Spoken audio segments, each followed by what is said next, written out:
सारे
भक्तवत्सल भगवान की जय। राधा सर्वेश्वर भगवान की जय। वृंदावन बिहारी लाल की जय। गिरिराज महाराज की जय। त्रिवेणी संगम की जय।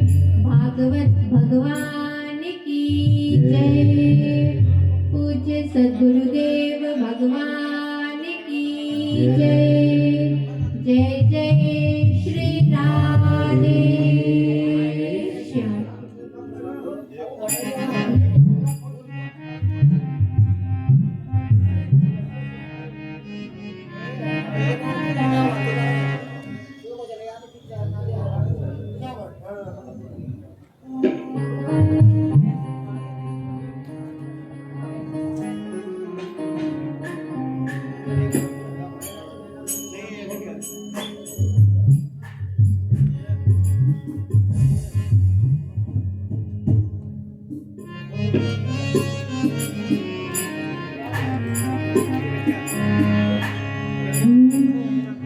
नैना लड़ गई श्याम सलोने से। नैना लड़ गई। नैना लड़े श्याम सलोने से। नैना लड़े नैना लड़ गई श्याम सलोने से। नैना लड़ गई। नैना लड़े श्याम सलोने से। नैना लड़े हाजी नैना लड़ गई। अम्बे नैना लड़े हाजी नैना लड़े अम्बे नैना लड़े श्याम सलोने से। नैना लड़ गई। ओ नैना लड़े श्याम सलोने से। नैना लड़े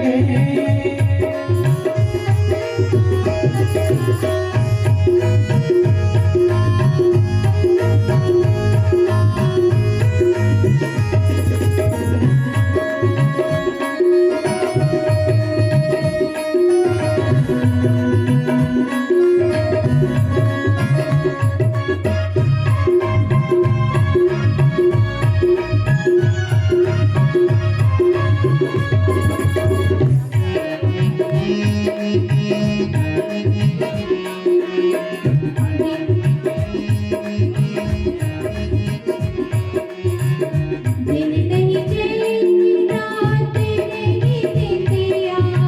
दिन नहीं चैन रात नहीं दिया। दिन नहीं चैन रात नहीं निंदिया। दिन नहीं चैन रात नहीं दिया। रात नहीं दिया रात नहीं दिया। दिन नहीं चैन रात नहीं दिया। नई प्रीति की होने से लगा। नई प्रीति की होने से नैना लड़ गई। नैना लड़ गए श्याम सलोने से। नैना लड़ गए श्याम सलोने से। नैना लड़ गए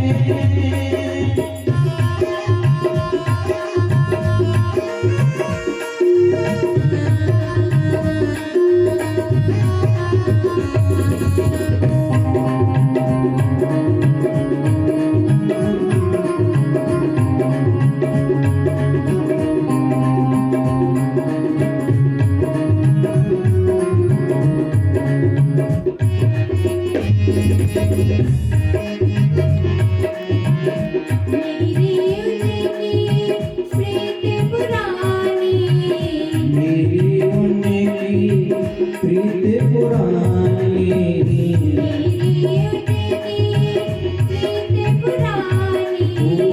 मेरी उनकी प्रीत पुरानी। प्रीत पुरानी प्रीत पुरानी। मेरी उनकी प्रीत पुरानी। जब से आई मैं तो रोने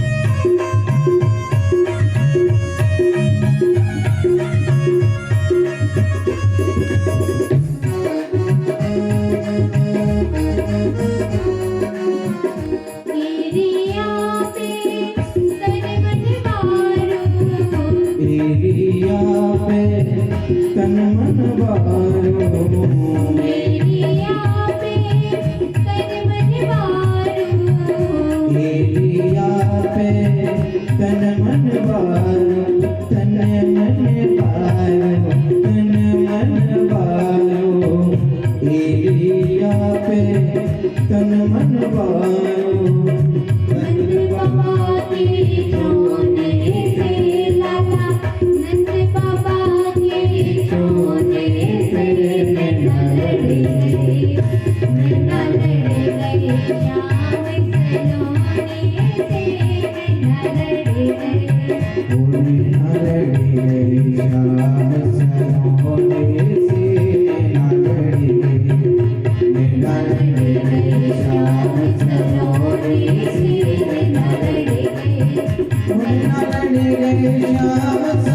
सलोने से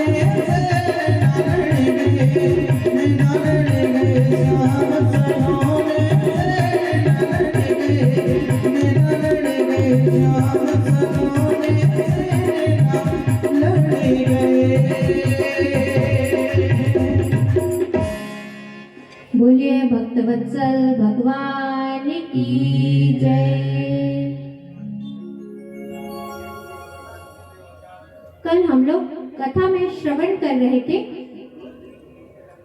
कि ध्रुव जी को जैसे ही ज्ञात हुआ कि उनके छोटे भाई उत्तम का यक्ष ने वध कर दिया है, तब वह अत्यंत क्रोधित होकर अलकापुरी पर आक्रमण कर दिया और ध्रुव जी पहुंचे अलकापुरी पर और उन्होंने निरपराध यक्षों का वध किया।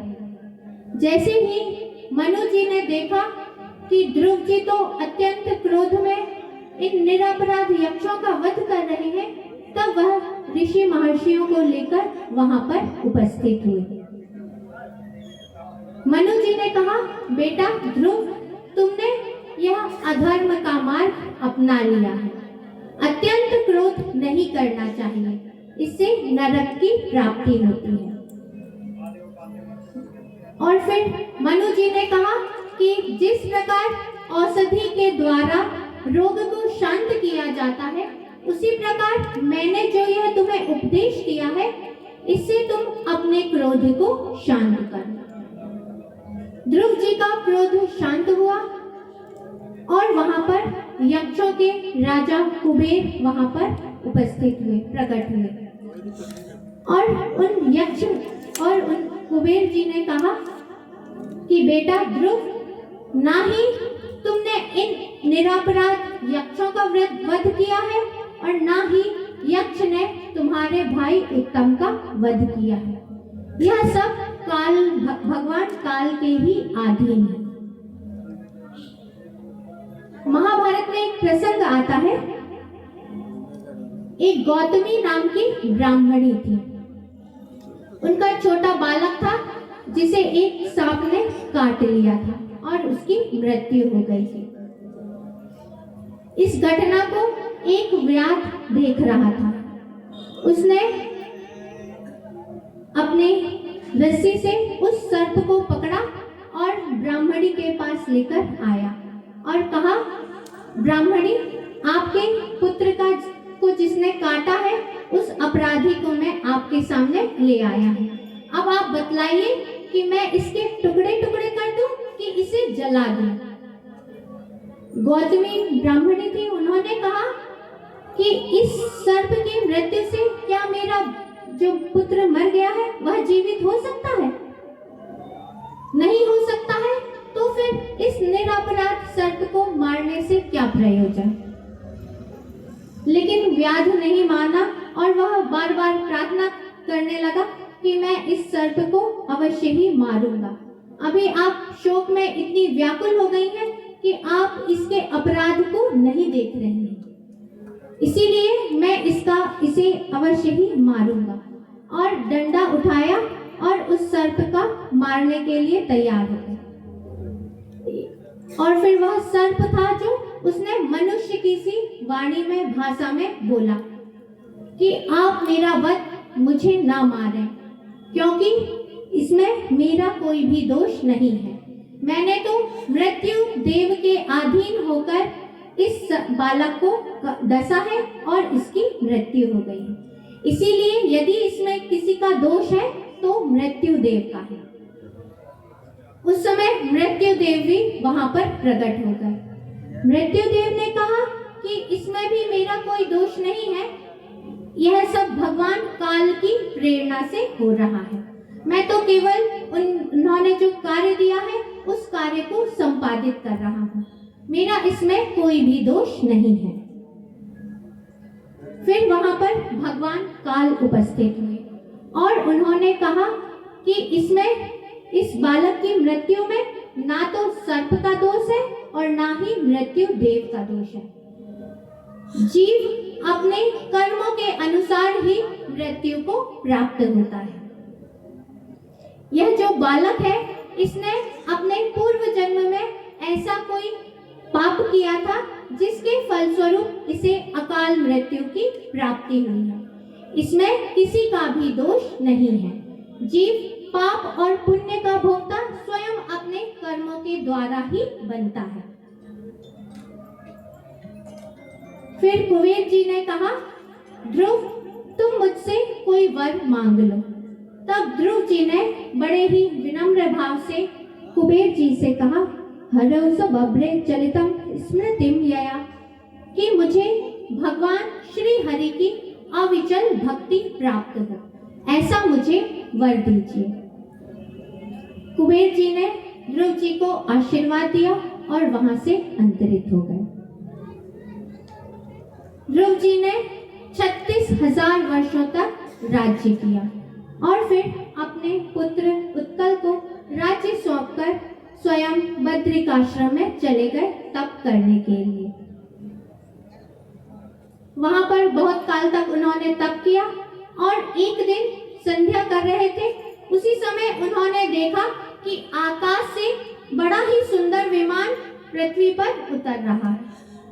उन्होंने देखा कि उसमें भगवान के 2 पार्षद बैठे हुए हैं जो बड़े ही सुंदर हैं, श्याम रंग है, 4 हाथ हैं, पीतांबर धारण किए हुए हैं, मोर मुकुट पहने हुए हैं, कानों में कुंडल है, बड़ी ही सुंदर उनकी आकृति थी। उन्होंने ध्रुव जी से कहा कि ध्रुव जी, अब आपकी भक्ति पूर्ण हो गई है, अब आप चलिए भगवान के बैकुंठ में। भगवान ने आपके लिए अपना बैकुंठ लोक में आपके लिए स्थान बना दिया है, अब आप चलिए।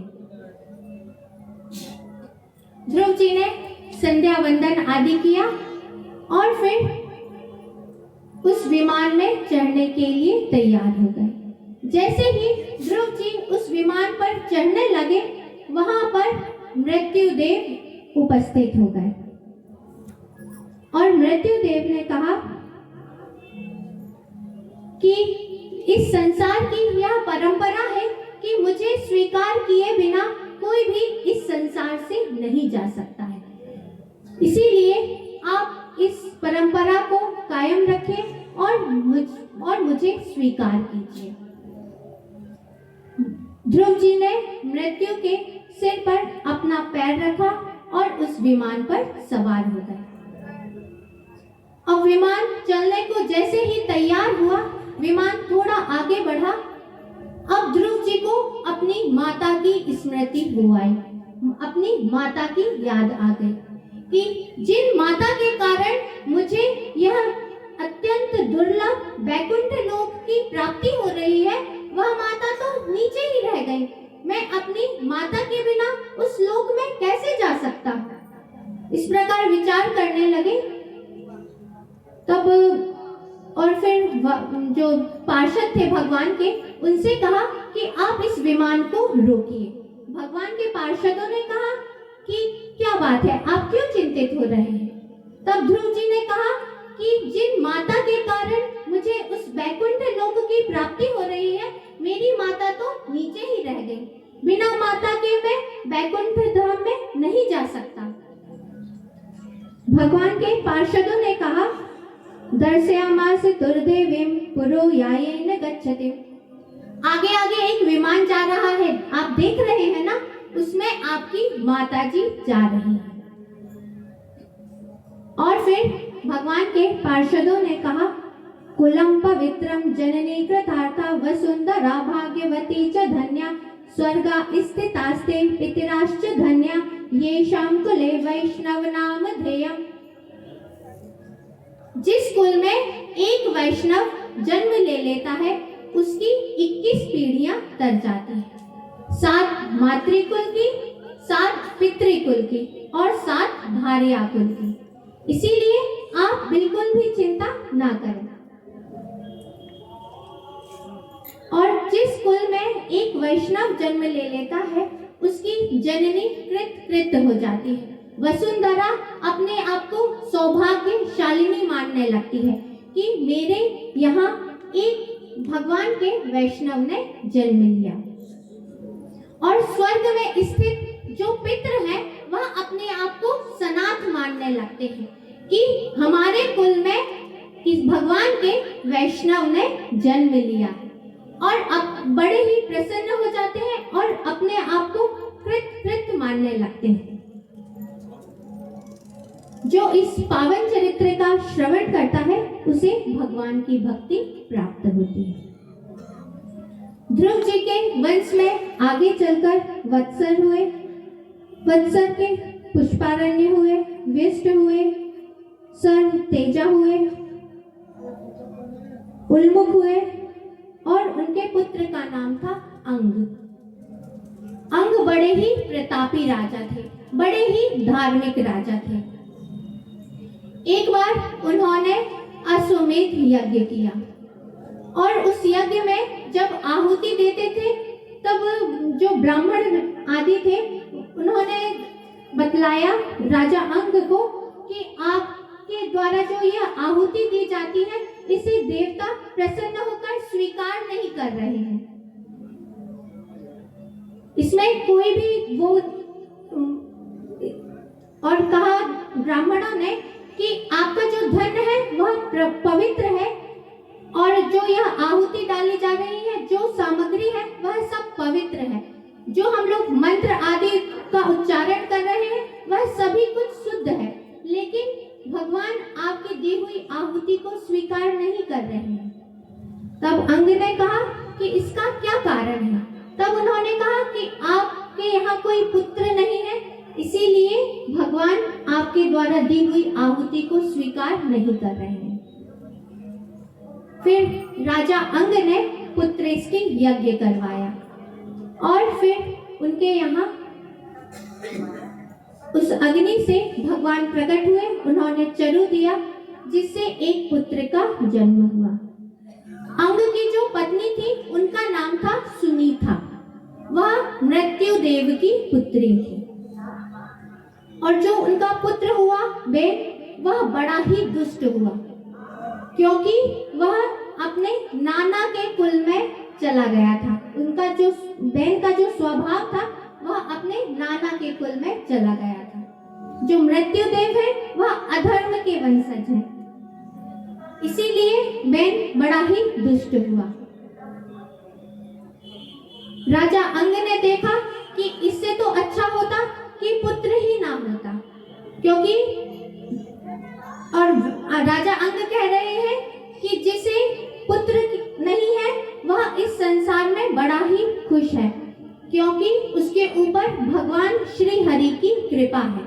उसने जरूर ही अपने पूर्व जन्म में ऐसा कोई पुण्य कर्म किया होगा जिसके कारण उसे संतान या कोई पुत्र की प्राप्ति नहीं हुई है। क्योंकि यदि दुष्ट पुत्र प्राप्त हो जाता है तो जितना भी उनका नाम है वह सब उसे कलंकित कर देता है, और यदि दुष्ट पुत्र प्राप्त हो जाए तो जितना भी धन है वह सब नष्ट हो जाता है। इस प्रकार राजा अंग ने विचार किया और फिर अपने राज्य से निकल गए। अब ऋषियों ने देखा कि राज्य में कोई राजा नहीं है तो अधर्म ना फैल जाए, इसीलिए उन्होंने नहीं चाहते हुए भी वेन को राजा बना दिया। बैन बड़ा ही दुष्ट था। जैसे ही राजा बना उसने राज्यादेश लागू कर दिया। न यष्टव्यम न दातव्यम न होतव्यम द्विजा क्वचित् इति न्यवार्य धर्मा भेरी घोषेण सर्वसा। बैन ने अपने राज्य में राज्यादेश पारित कर दिया कि मेरे राज्य में ना कोई यज्ञ करेगा, ना कोई हवन करेगा, ना कोई तप करेगा और ना कोई व्रत आदि करेगा। जितने भी धार्मिक कर्म हैं उन सभी को बंद करा दिया।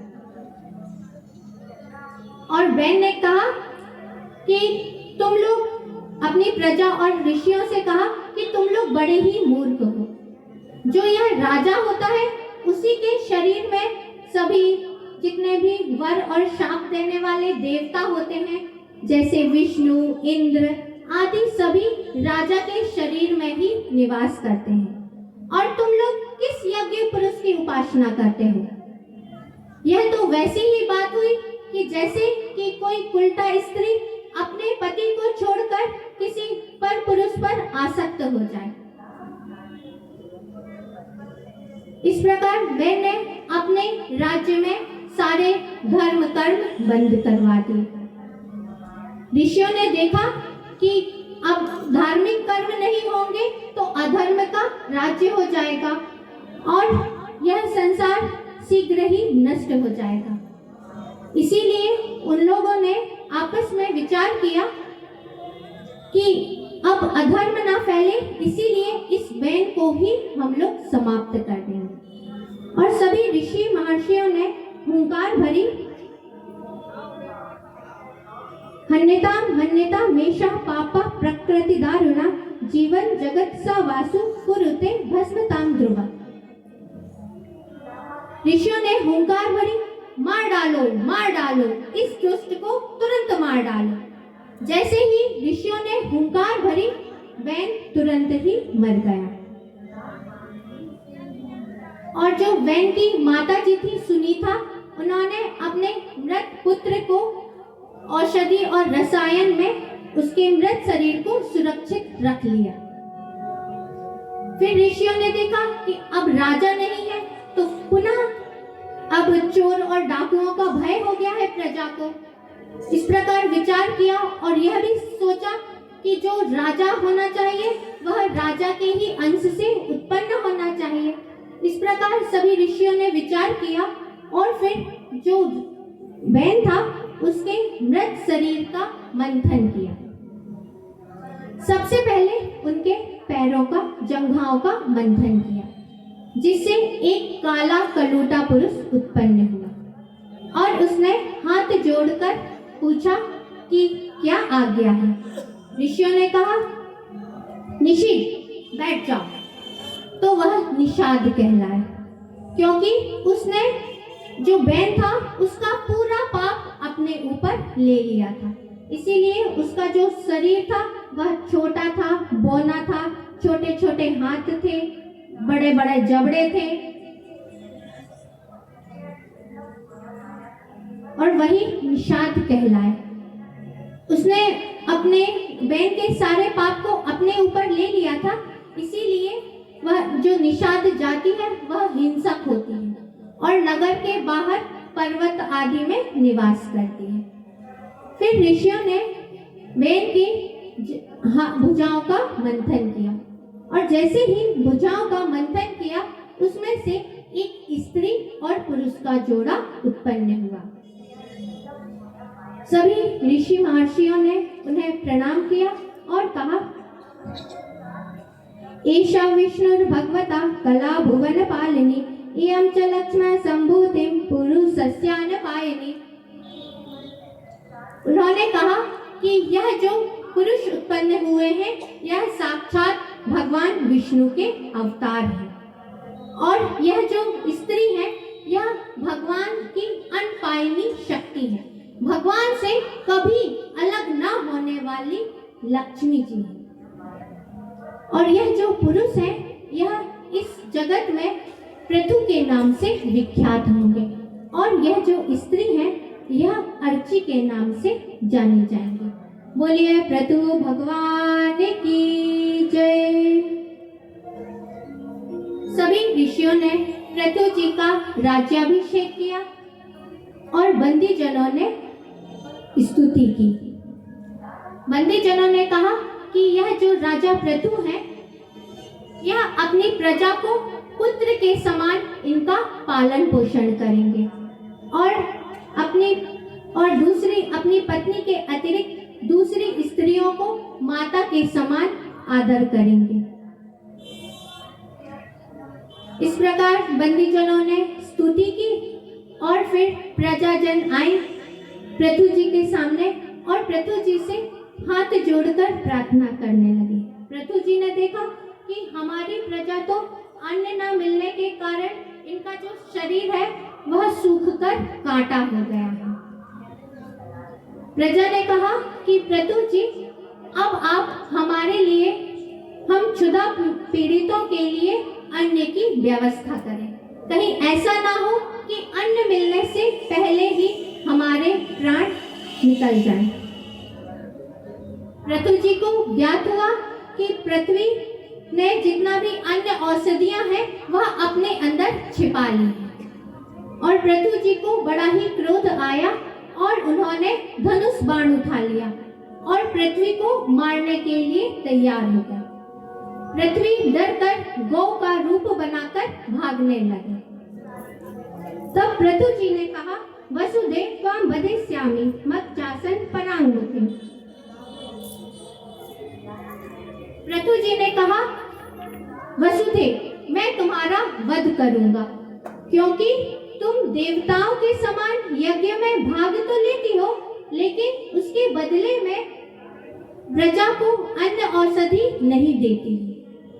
पृथ्वी ने हाथ जोड़कर पृथु जी से कहा कि आपके जो पिता थे उनके अधर्म के कारण मैंने सभी अन्य औषधि को अपने अंदर छिपा लिया है और इस समय मैंने गौ का रूप धारण किया हुआ है, इसीलिए आप मेरे योग्य बछड़ा लाएं, दोहने वाला लाएं और पात्र लेकर आएं और जिसे जो कुछ भी अभीष्ट वस्तु चाहिए होगी मैं उसे प्रदान करूंगी।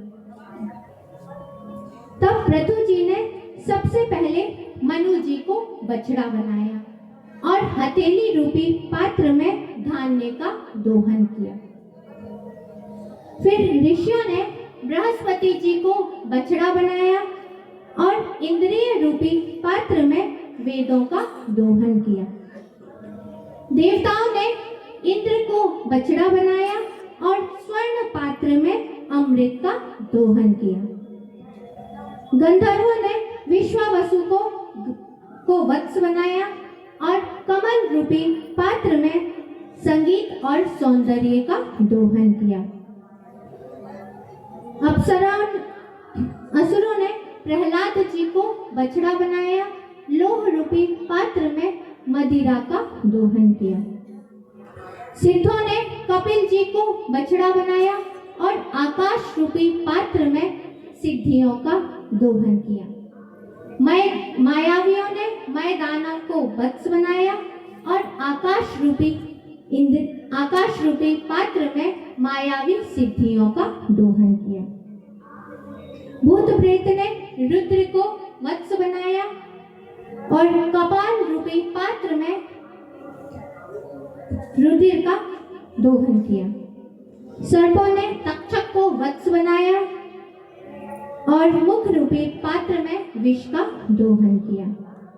पशुओं ने नंदीश्वर को बछड़ा बनाया और पृथ्वी रूपी पात्र में तृण का दोहन किया। वृक्षों ने वट को वत्स बनाया और पृथ्वी रूपी पात्र में रस का दोहन किया।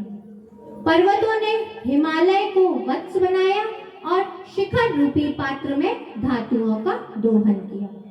जिसको जैसी जैसी वस्तुएं, अभीष्ट वस्तुएं प्राप्त करनी थी, पृथ्वी ने सभी को उनकी अभीष्ट वस्तुएं प्रदान की, जिससे पृथु जी बड़े ही प्रसन्न हो गए। और फिर उन्होंने पृथ्वी से कहा, ततो महीपति प्रीतः सर्व काम दुघां पृथु दुहित्रवे चकारे मां प्रेमिणा दुहित्र वत्सला। और फिर पृथु जी पृथ्वी पर इतने प्रसन्न हो गए कि उन्होंने पृथ्वी को अपनी पुत्री बना लिया। पहले इस पृथ्वी को धरा कहा जाता था और पृथु जी ने जब उन्हें अपनी पुत्री बनाया, जब से इस धरा को पृथ्वी कहा जाने लगा। और फिर पृथु जी ने इस जो भूमंडल था यह समतल नहीं था, पर्वत थे, कहीं ऊपर था कहीं नीचे था। तब उन्होंने अपने धनुष बाण से इस पृथ्वी को समतल किया, नगर आदि बसाए। नहीं तो पहले यह नगर आदि की व्यवस्था नहीं थी, जिसका जहां मन करता था वह वहां पर निवास करने लगता था। पृथु जी ने ही यह नगर आदि बसाए। नगर में पुस्तकालय, औषधालय आदि का निर्माण किया। अहीरों की रहने की बस्ती अलग से बनाई। इस प्रकार जितने भी इस पृथ्वी को सुव्यवस्थित किया।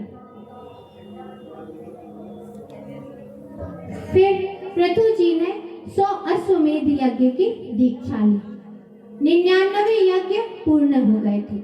जैसे ही 100वां यज्ञ प्रारंभ किया तो इंद्र को यह भय रहता है कि जो 100 अश्वमेध यज्ञ कर लेता है वह इंद्र बन जाता है।